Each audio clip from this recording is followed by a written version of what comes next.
When I first started experiencing targeting was back in 1996, and I had left Florida over this, Albuquerque, New Mexico, and I moved to Austin, Texas over this activity. And when I was in my 40s, I was shocked that I could look back as far as 1996 and show a persistent pattern of harassment. I even went to the city hall in Austin, Texas. I went to representatives, DNI, CIA, FBI. People didn't want to help. So this is very real, fellow TIs. Gang stalking is real.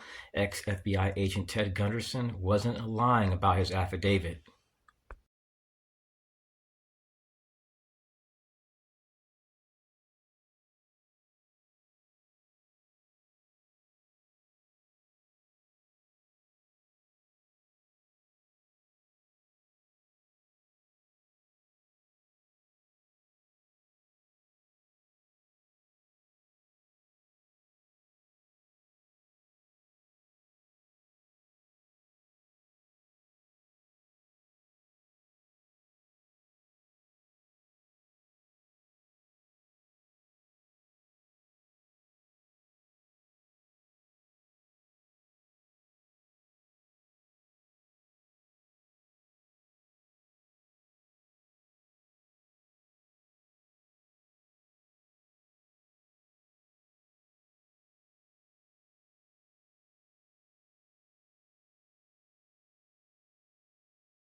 Okay, as we see white cars.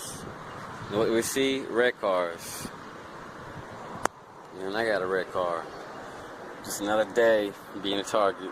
Cars at the same time, then we got two more red cars pull up. This is her black shirts. See, while I come up in here, a bunch of red cars. It's everywhere I look.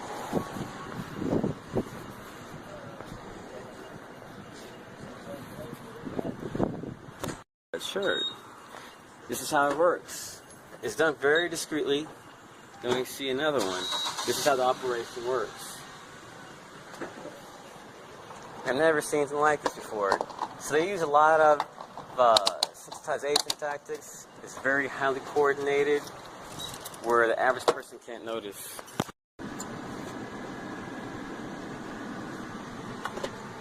Okay, I was gonna drive through here, but now this car all of a sudden has its emergency lights on. You see, this is the FBI, Department of Justice, Federal Bureau of Investigations. Once I get out of the gas station.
Hello, fellow targeted individual. Right now, I am at the Tiki Bar in Mineola, Florida. I'm at the little boat dock they have here. I no longer go to the restaurant or the bar area to have a beer. I used to love coming out here, and I would just enjoy the sunsets, and I would meet women. But after being harassed by a group of veterans and a group of guys that are active duty in the Army, I no longer enjoy coming here. So I started reporting to police harassment at different places upon arrival. And it became clear that these people weren't there to stop terrorism or crime, but they were there to harass me and utilize false reporting methods and systematic harassment by outsourcing. So when you experience gang stalking, it's not about stopping crime or terrorism. It's about promoting a problem and making it where the target does not feel comfortable in their environment. So one day I decided to do a sneaky move to get them off my tail, and did a U-turn really quick down a side street, and was able to document some of the cars from this group. So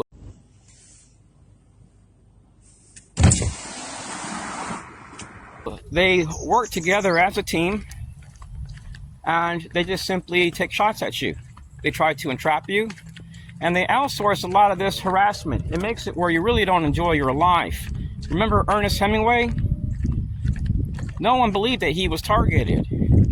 And what they do is they just systematically intrude into your life. They make your life difficult. They'll slander you because slander is not a crime.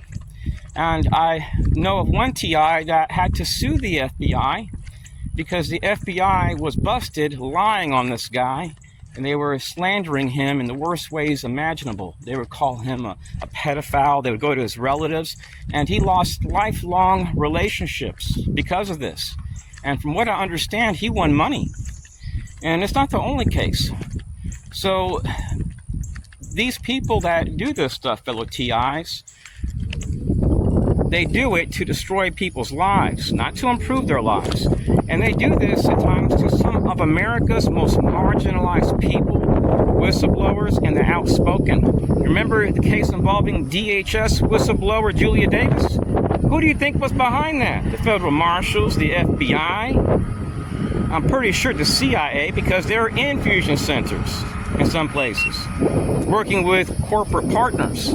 Can't trust none of them, fellow TIs. And guess who their partners are? Sheriffs.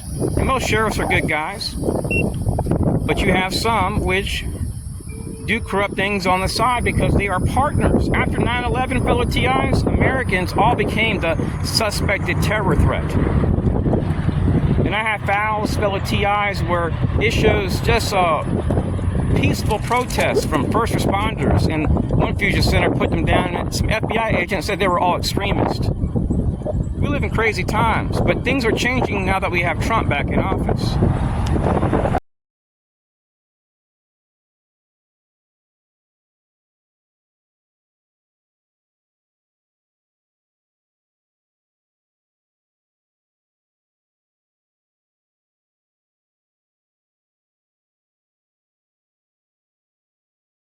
He's changing into the right lane, and look what light is on. His right light. Let me go back.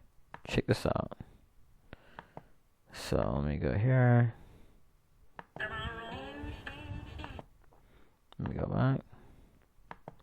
So he's in the slow lane. Watch this. And you'll notice that the light turns off when he gets into my lane. See, look, he changes lanes. Watch. He's in the slow lane.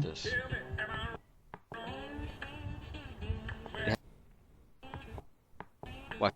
He's in the right. He's in a slow lane. I'll watch again. Watch this. And then he's gonna turn off that light while he's in my lane. You see, he has his right light on. His left light though had been off, and I had U-turns, and he had followed me. Yep. Now, this happened 19 times. I counted 19 times. When I go to get the video, it would not play out of all the videos. So I had to do some work to get this video to work. It's a long story. I had to use some forensic skills, and it helped. One light. Check this out. They're going to do it again. Now, he just flashed his lights again. You may need a computer to watch this to be able to see it, but hold on, try again. So, they're going to do it again. His lights are off now, but watch. He just flashed his lights.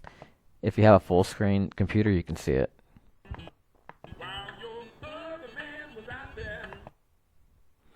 So just not even a second back, if you have a full screen computer, you should be able to see it. He flashed his lights, and his lights were on, and it's only one headlight. This happened 19 times, and I shared a video. Well, actually, I mentioned it like two days ago, how I had these weird experiences with people with one headlight. This all started a long time ago with one agency. I'm not even going to mention their name because I don't want to deal with them again. And when I started sharing the tactics and what they were using, I'm assuming the perps that I was dealing with were also copycatting, just to aggravate. So if you see someone with one headlight, don't assume it's a perp. But if they start flashing their lights at you everywhere you're going, then you're most likely dealing with a perp. Anyways, peace.